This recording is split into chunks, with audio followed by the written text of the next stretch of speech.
Hello, I am back home after my travels to North, well, round Wakefield and Manchester way, and then down to Sheffield and Worksop, and relaxing, very cool rooms out of sun with a fan on, instead of a bath, and fish and chips for breakfast, and chilling out and tinkering on Facebook and here and there on the internet on my computer, which I haven't had for, of course, while I've been away.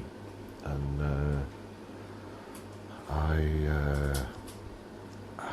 I'm sort of 2 sessions into my counselling, and it's been really helpful, this last one, the second one, and I feel very much more human in my mind, in my brain and my thoughts, and better off the medication. I can't believe I've said that. And this is actually, now thinking about it, it's the 8,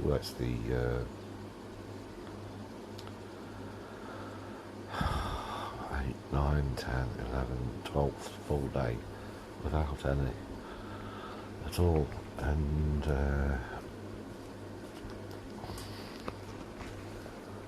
it's, as I say, it got very difficult towards the end of the first week of it, my feelings becoming very raw and inflamed, and one thing and another, and the counselling absolutely pops all of that back. I uploaded all of it, a lot of it. And it's been building up again. I don't really have many people to speak to. And anyway, so this is partly therapeutic for me, but also I wanted to just do this video about 1 or 2 things about paranoia in general. I think paranoia per se, in and of itself, just as a thing, an entity, or like a, like a feeling, and just to really help, perhaps put it on YouTube, hopefully I help other people, I don't know, or just even just identify with it. Because, well, the thing is, what I think about paranoia as a thing is that firstly, everybody has it, humans, and have to have it, really, to live and survive in a certain proportion, controlled, hopefully, usually controlled level, comfortable level, and that's another point, is about comfort. Crucial point about it for me is it's about comfort and the lack of it. And they are the reasons why I've found, for me, that make me paranoid. Oh, blimey, ears, really killing. Sorry.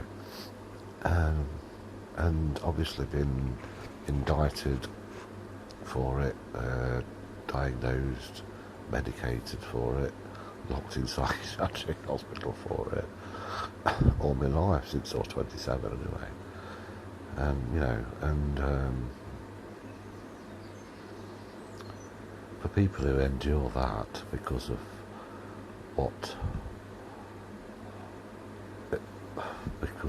extreme levels of paranoia, as judged by others, doctors, people who don't know them, or what their history or what's happened to them, is the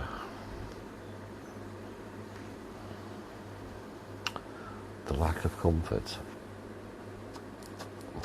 or withdrawal of comfort. No, stop that.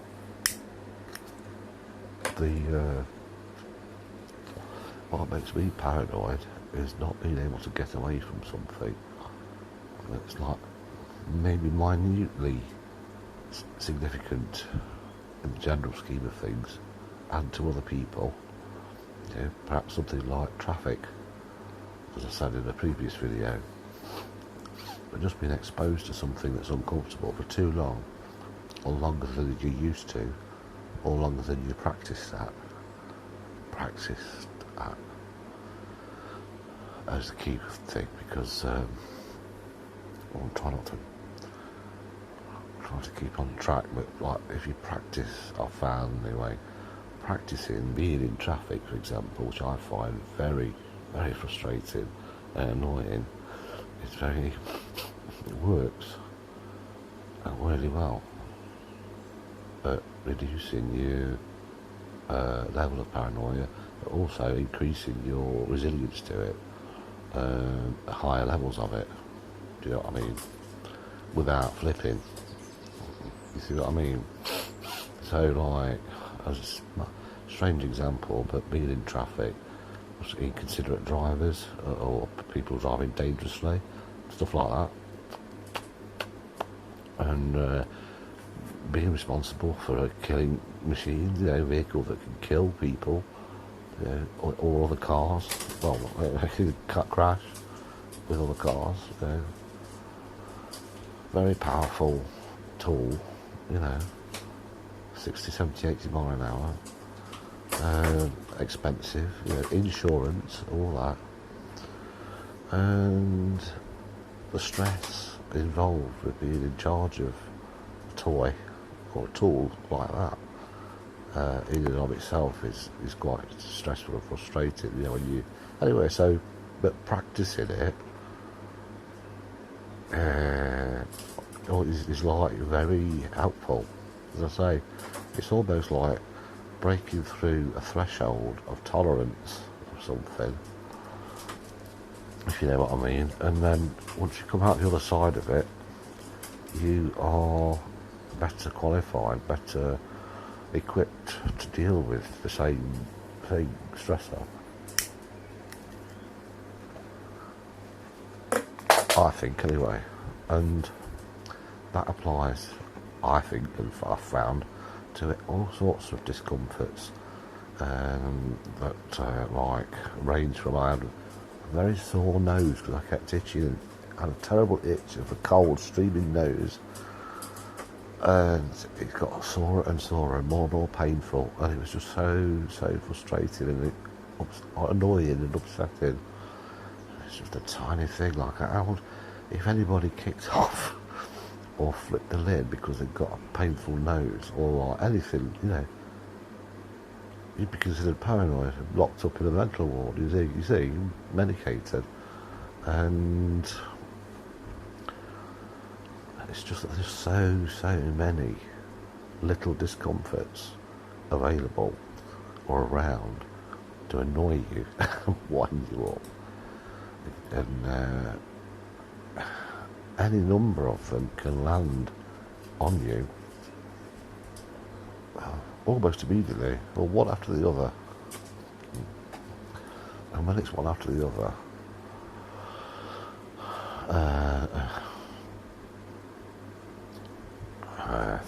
you know what?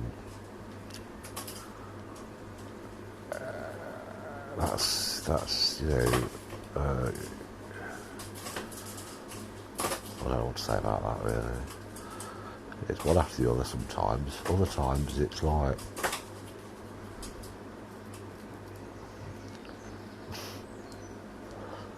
that fucking blinder's doing my head right now. You see, that makes me paranoid. It's just slapping, I don't really can hear it, slapping against the window frame.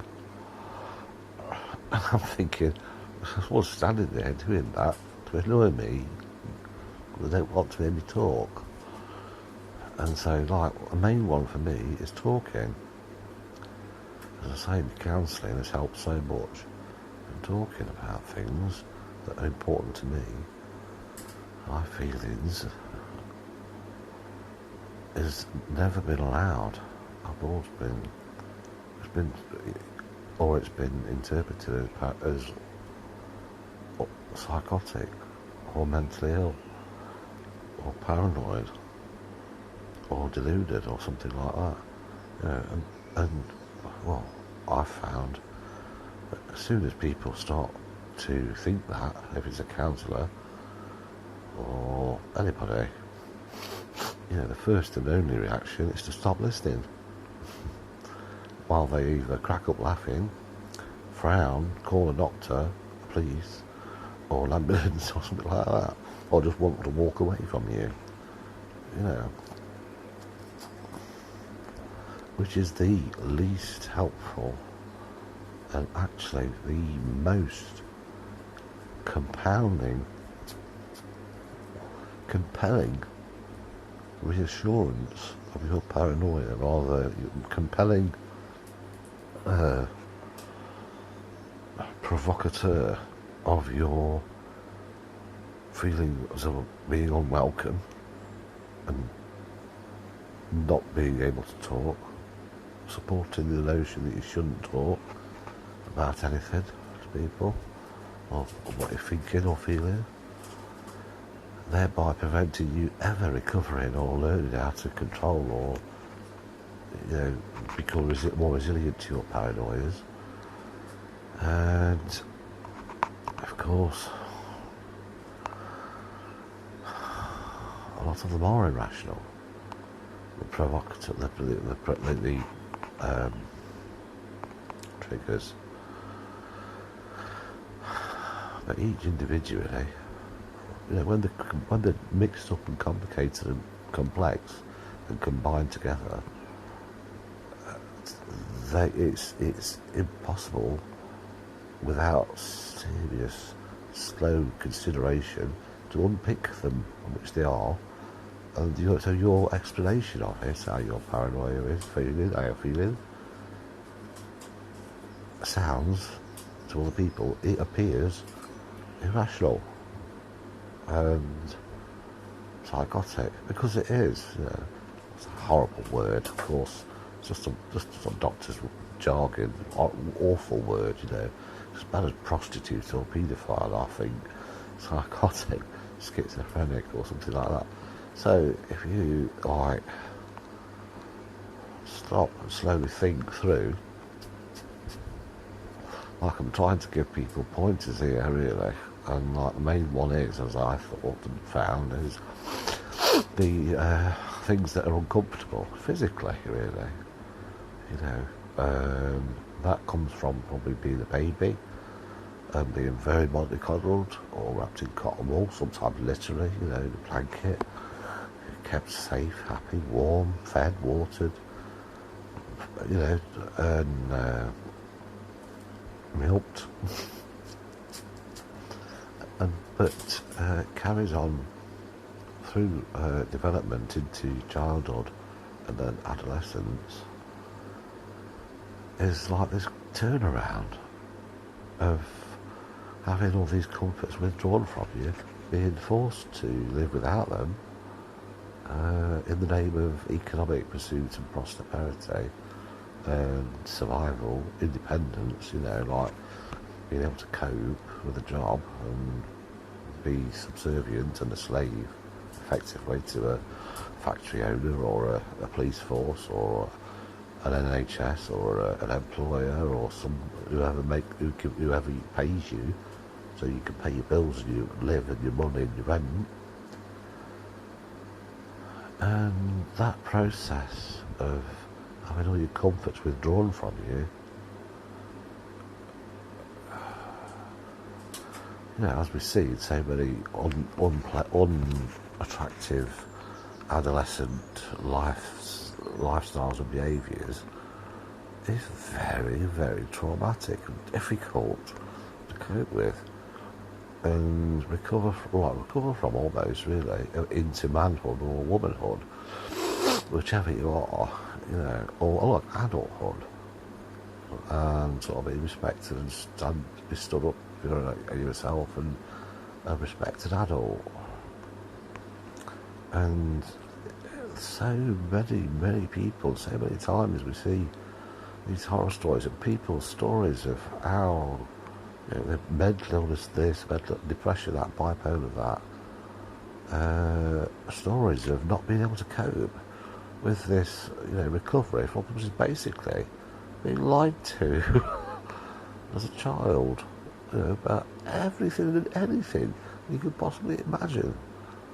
you know, and it's everybody does it, or not. Most people do it. I think. I don't know. I think everybody does it.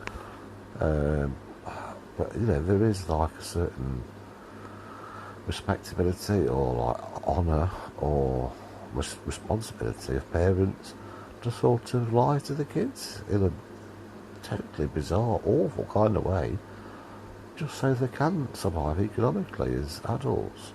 At the moment, anyway, that's how society and civilization is organised. For many, well, certainly the wealthy countries, and it's sick in the end. It's sick. Who wants to lie to a child? People do it with the best intentions, and rightly so, perhaps, to some extent. But when it's done with malicious intent, and you try and recover from it, and you find you can't recover from it,